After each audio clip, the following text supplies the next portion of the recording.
You're listening to The Morning Show with Dave Hyde on 99.2 Hermitage FM, online and on your smart speaker. And I'm joined by an amazing guest. She's been on the show before. Last time she was here, she joined us all the way from Jamaica. It is the one and only Sarah Brown. How are you, Sarah?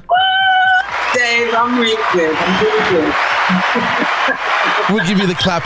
Last time we spoke, you'd obviously been off stage. Everything was cancelled because of COVID. You've been back on tour with Simple Minds. How is it to get back in front of people? It is absolutely fantastic. And, at first, because our first gig was Wembley, sellout show, absolutely incredible.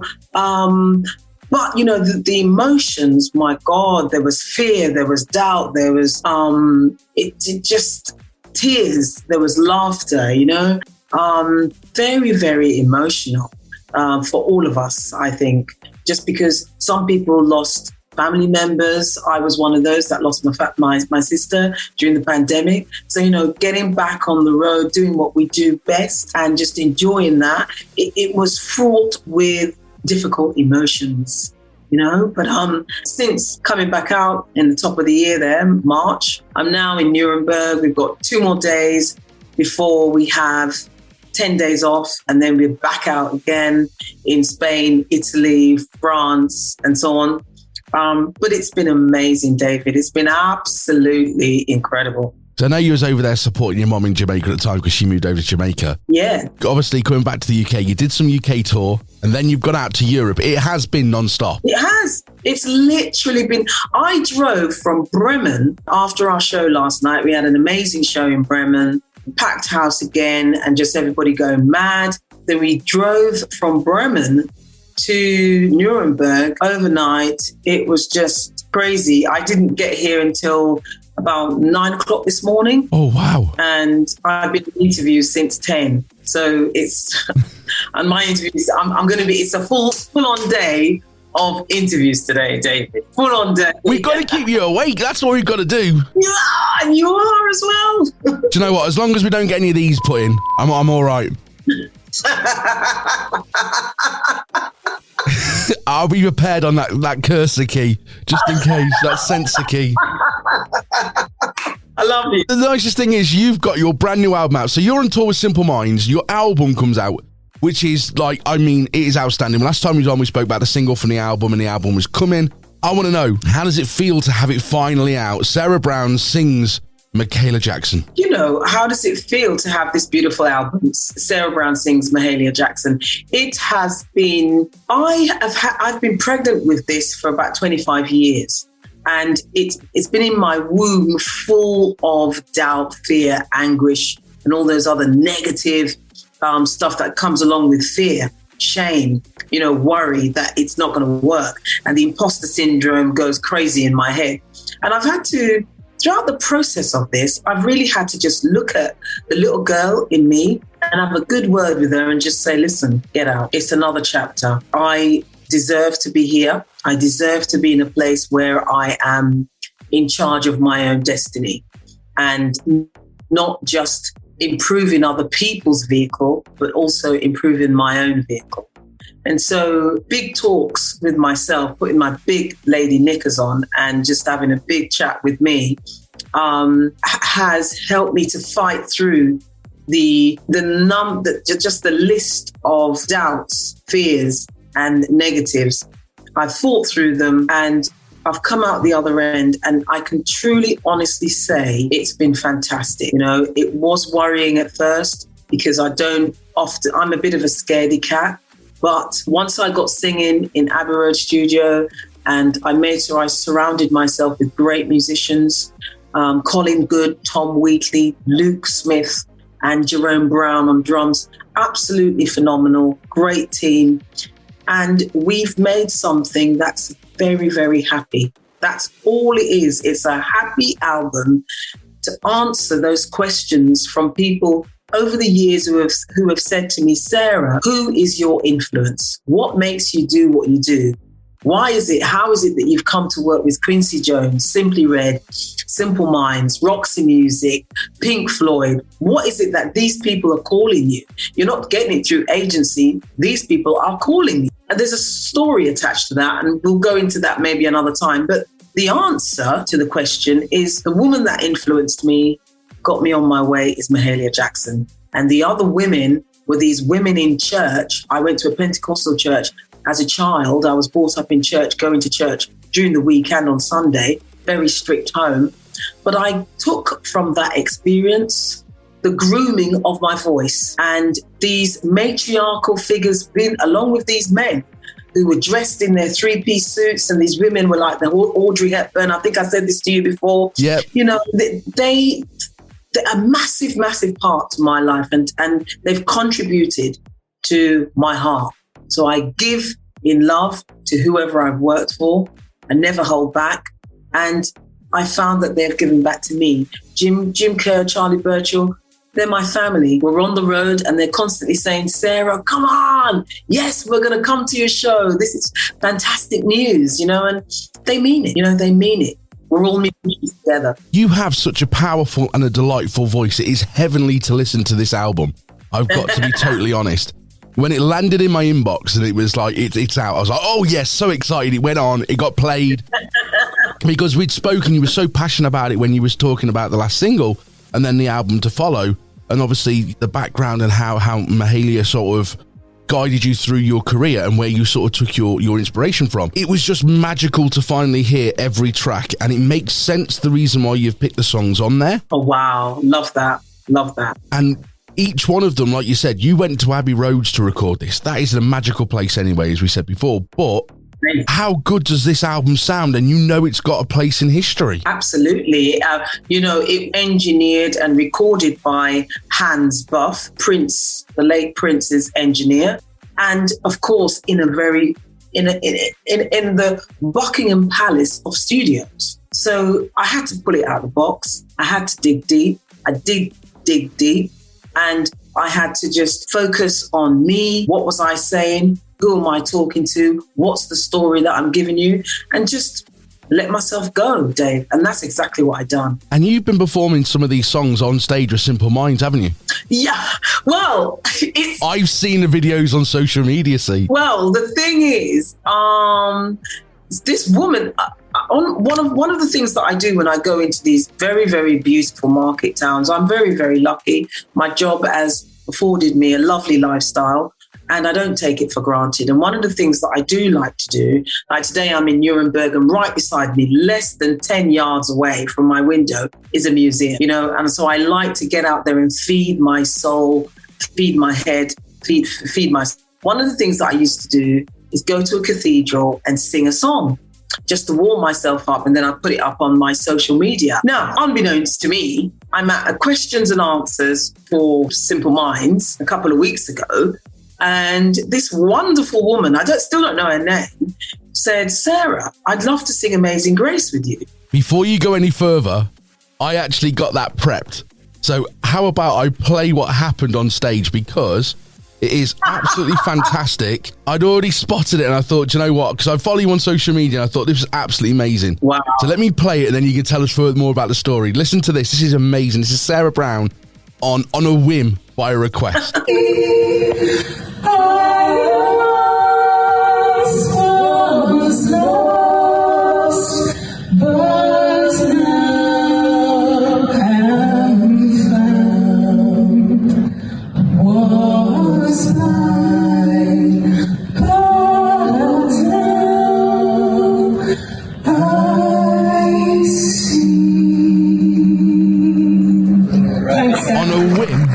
Absolutely amazing. That was just amazing.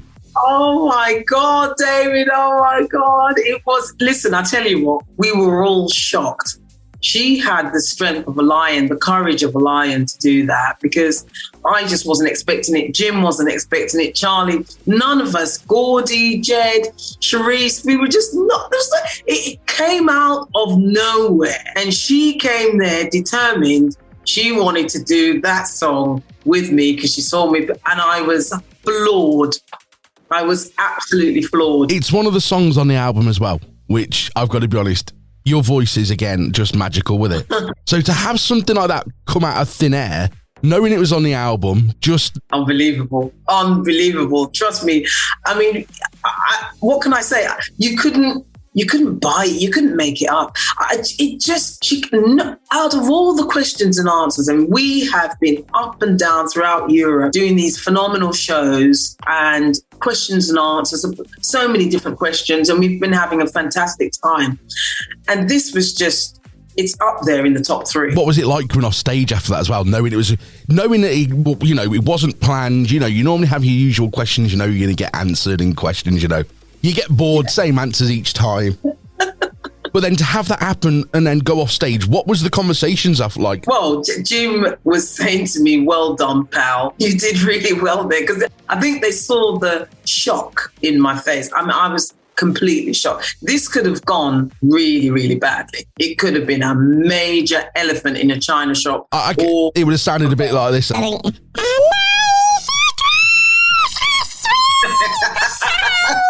Well, you didn't. You knocked it out the park.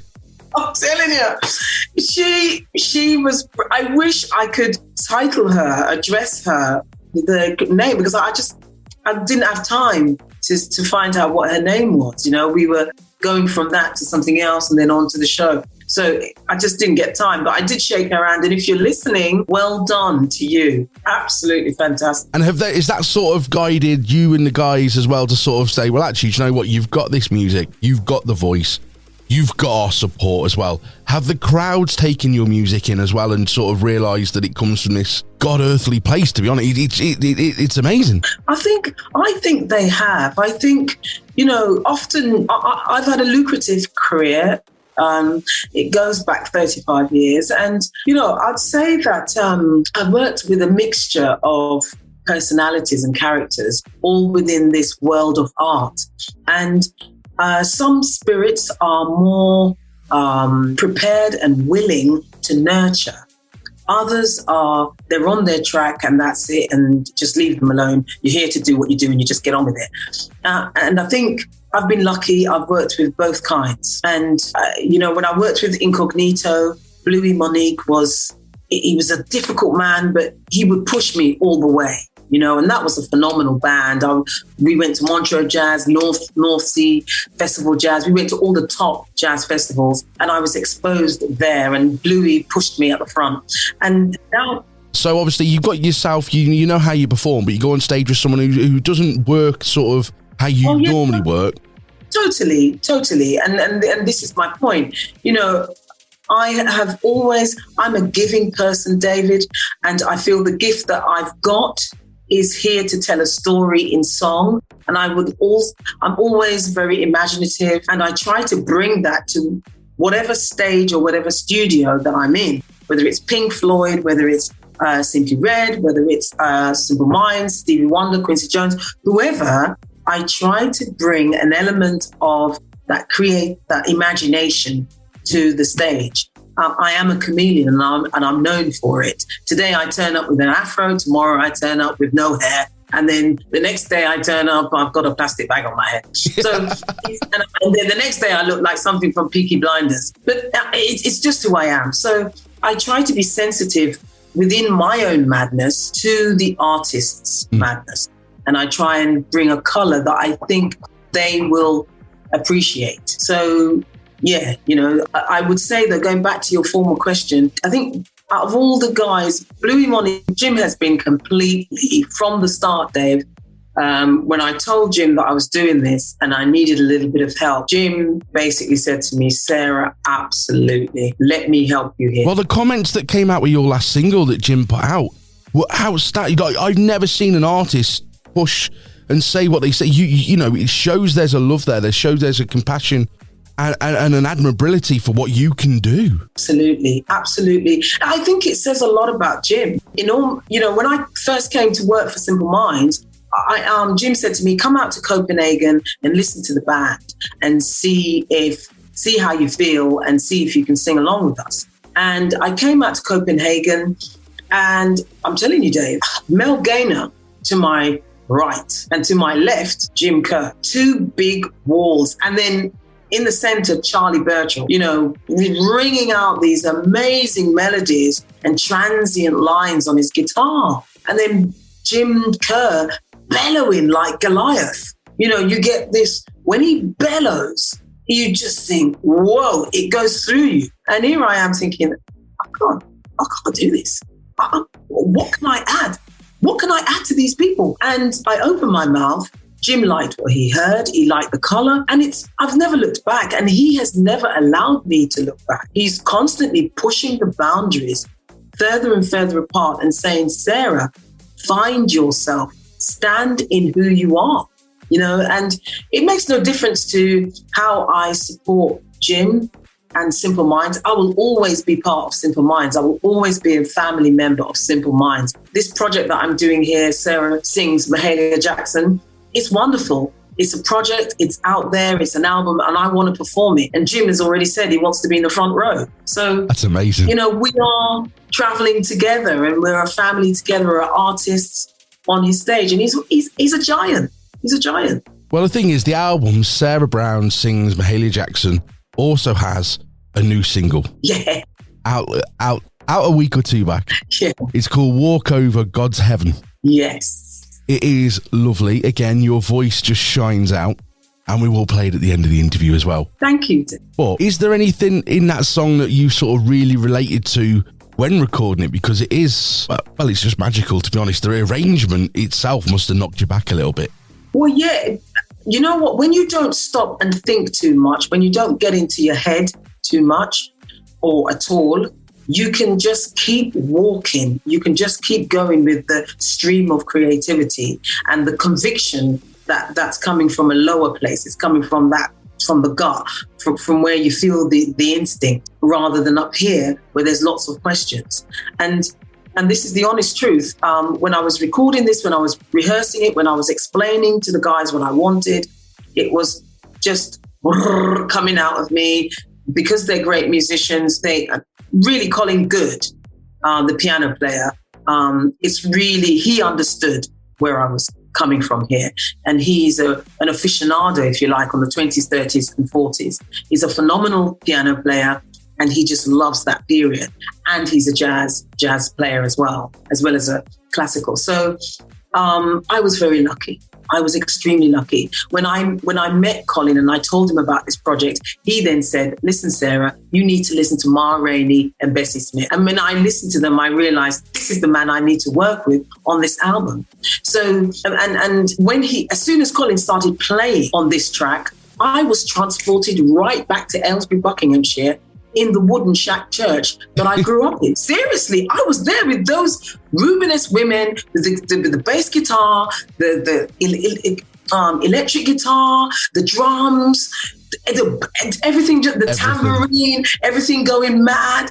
I was back there, David, when I heard him tonky, tonky, tonky, tonky on the piano. I was like, yeah. So as soon as we were in rehearsals, sorry. It's amazing what music can do as well. Like you said, it's guided you, and then to take you back and give you that picture, it's incredible. And it really did that. It really, really did it. And I'm hoping that Colin Good will be able to remain with us until we end this journey, which is the end of the performance, to an audience. And I just know for a fact I'm going to bring a bit of my childhood to that stage, what I heard in church, along with what I imagined was going on in Mahalia's head at 13, 14, 15, 16. That's early blues, early jazz, the honky-tonk. Do you know what I mean? That's what you're going to get. Well, we interviewed Louis Primer Jr. not so long back. His dad was King Louis from the Jungle Book. Wow. And like he says, when you're in New Orleans, blues and jazz is just there. And it's so powerful. And it seems like you're going to take this to the stage and bring it to the UK and go, here you go, this is what it's really about. And that's what the album does. Yes, absolutely. The album is I want it to inform people about where I'm from. And I am from a line of greatness, but along the trajectory of greatness, there was a very nasty period of slavery, and coming out of slavery, there's this sound, this beautiful sound, the melody of Mahalia of Amazing Grace. I think John Newton would have heard someone groaning this in the ship. Then we would have heard lots of melodies. And I'm imagining that he took that melody and put it to Amazing Grace. When you listen to songs like Amazing Grace, though, and you think about where they come from and how the lyrics came about and what they were there for, they were there to keep your spirits up. They were there to bring you together, to remember people you'd lost, but to keep going. And John Newton was saying, sorry, David. You know, I think it's a real shame in our country that we get so hung up about religious names and things. And that's one of the reasons why I didn't want to put this album out, because this, you know, the content, you know, Mahalia wasn't afraid. She wasn't ashamed. And as a result of that, for you youngsters listening, as a result of her conviction of her own self as a singer, her first track, Move On Up, is listed as one of the 500 songs to shape the face of rock and roll. And that's in the Rolling Stones institution. It's you know, a lot of people don't know this. I think musical history is something people need to learn about. Absolutely. Where songs come from and why they're formed and why they sound or why they've been through so many like different versions. Absolutely. I mean, to me, Amazing Grace is John Newton saying, I'm sorry. And he's also receiving forgiveness.